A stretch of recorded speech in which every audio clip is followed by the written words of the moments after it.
વડોદરામાં રોયલ મેળામાં દુર્ઘટનાનો મામલો. રાવપુરા પોલીસ દ્વારા તપાસનો ધમધમાટ શરૂ. એફએસએલ આરએનબી ફાયર બ્રિગેડ દ્વારા મિકેનિઝમની તપાસ. પરવાનગી આપનાર એજન્સીઓ તપાસમાં જોડાઈ. ઘટના અંગે ઇન્ચાર્જ ડીસીપી જુલી કોઠિયાનું નિવેદન.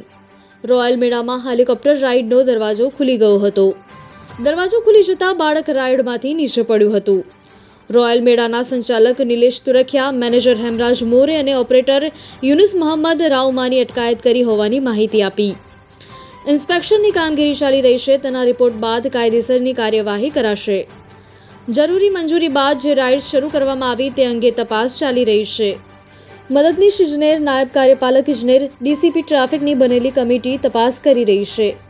દુર્ઘટના જે રાઇડમાં બની છે તેની પરવાનગી અંગે તપાસ ચાલુ છે. જ્યારે જે રાઇડમાં આ ઘટના સર્જાઈ તેમાં જયેશભાઈ ભાલિયાનો 4 વર્ષનો પુત્ર સવાર હતો. તેમને પણ મીડિયા સાથે વાતચીત કરી હતી અને જણાવ્યું હતું કે અચાનક રાઇડની સ્પીડ વધી ગઈ, જેનાથી અફરાતફરી સર્જાઈ.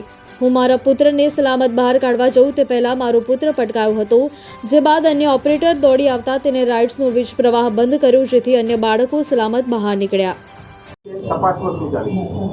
ગઈકાલે રાવપુરા પોલીસ સ્ટેશન વિસ્તારની અંદર એક રોયલ મેળાનું આયોજન કરેલું હતું, જે મંજૂરી આધારે રોયલ મેળાએ પોતાનું 7/12થી આયોજન કરેલું હતું.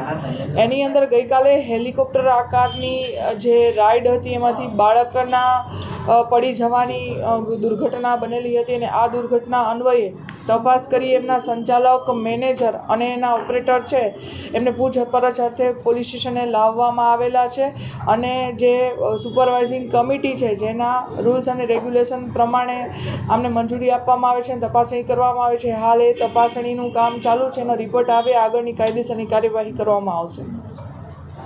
Okay, thank you.